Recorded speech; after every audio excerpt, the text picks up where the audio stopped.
Hi guys, welcome to Star Wars Timeline. Today I'm doing something a little bit different. I actually followed your advice and I asked my fans on the YouTube channel and on the Facebook group, what should I do next after the Bad Batch Season 1 is over and we're anticipating other shows coming up this fall. We have the Star Wars Vision, the animated show coming, and we also have, of course, the Book of Boba Fett. And I said, in the meantime, how am I going to fill up my Fridays or perhaps the weekend and do something interesting and different? Well, here we go. I'm going to actually watch the entire Droids and then follow it up with the Ewoks shows and give you guys my thoughts on that. So without further ado, let's jump first into this episode and talk about what I thought about this. Now, spoiler alert. Guys, if you haven't seen this show, I'm going to talk about the characters, the plot, and so forth, so please be warned. Before I start talking about it and, what my impression was, I wanted to mention quickly that I had absolutely zero expectations from the show. I quite honestly wasn't looking forward to checking it out. I thought to myself, it's probably something, relegated for much, much younger audience. It's probably not going to be for me. Even though I'm a trained animator myself and I absolutely love the Clone Wars, the Rebels, and the Bad Batch show, to me, they represent the very best of Star Wars since the original films. So I said, I don't know, this might be not for me. So, I asked you guys, you told me, no, you should watch Droids. And this is exactly what I did yesterday, and today I'm going to just record and let you guys know what I thought of it. So here we go, episode 1. It's called The White Witch. And automatically with that title, I'm thinking, okay, there's going to be a fantasy element prevalent in this show because it's geared more towards the kids. It's going to cater to them. It's going to deviate far from what we know in the movies and be very much for children. And the first thing that actually struck me were the visuals in this episode. I absolutely loved the planet, the art direction, the amount of details you see in the backgrounds, and also the animation itself. I grew up in Russia in the last couple of years of Soviet Union, and we had a very strong tradition of animated short films of varying art styles. Sometimes you had claymations, sometimes you had hand-drawn animation, sometimes you have mixed media kind of like things. It was so interesting and diverse.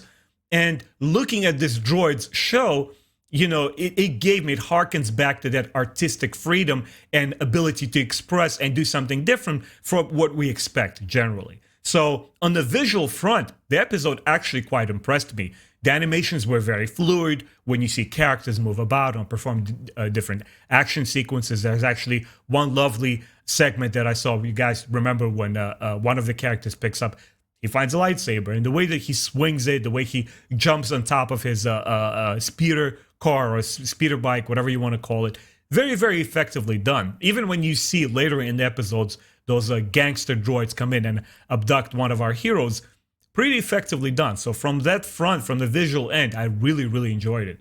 Now let's talk about the story. First and foremost, I did not know that Anthony Daniels would reprise the role of C-3PO. That was also a big surprise and a good one. I was like, okay, he's back into it. And no wonder, Anthony Daniels mentions in every single interview that he was never gone. He is the biggest part of Star Wars in that regard. He appears literally everywhere. His delivery was really, really fun, and his rapport with R2-D2 is straight from the films. They are bickering, there's this very odd couple, and it translates into the show really, really well. So I enjoyed that. And of course, what I was looking forward to as I, started watching this episode, I said, okay, well, what's going to be new here? Are we going to get some interesting ideas?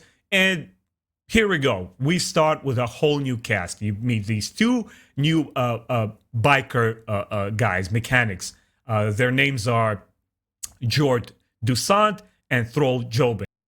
I actually had to put a text overlay on my Disney Plus app so I would be able to pick up their full names. They were a little bit difficult to hear in the show itself. So Jord and Thrall are pretty interesting guys. They're motivated by something. They want to find this R2 unit that they needed to fix their White Witch, which was an interesting twist. I'm like, okay, the White Witch is not going to be some actual wizard lady in the show. It's actually the name of the ship, which I liked. And the ship itself, this hover car or whatever it is, they use for speed racing, is pretty well designed, pretty nifty style to it. The show overall has that signature 80s look to it, and I love how all the technology looks in there, from ships to robots to machinery and stuff like that. So they were an intriguing couple. And then, of course, we meet Kreia Mall. She was also pretty cool. She's like this third party. She doesn't know the guys. She doesn't know the droids, but she decides to help. And we don't know exactly who she is, other than the fact that she's stranded and she also needs help. So it was fun to see that all the characters in the show have some certain motivation. So at least the rudimentary story is there. Once again, maybe it wasn't for me.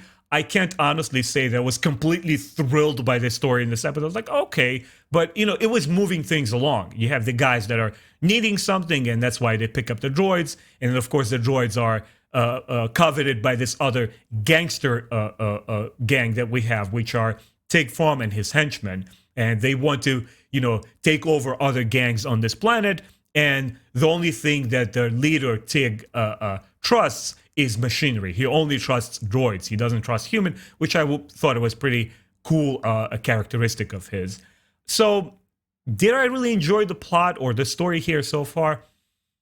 It's all right. I mean, it's clearly geared more towards kids, but as an adult, I appreciated the focused storytelling. It's like the episode knew exactly where it's heading, what it needed to do, and how, R2 and C-3PO. My understanding is that this show happens before the events of the films, but after the events of the prequels, which, of course, back in the 80s, we never knew that we're going to get any prequel films. So it kind of like opens the idea that these droids are pretty traveled and they've been in a couple of scraps and really desperate situations.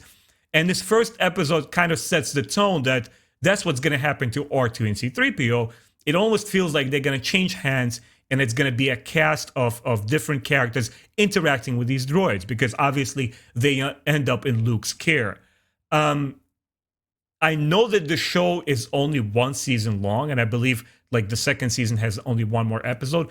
So this was one of the reasons I was hesitant to check it out, because I felt like, probably it didn't fare well, and the audience didn't respond to it, so they had to cut it short.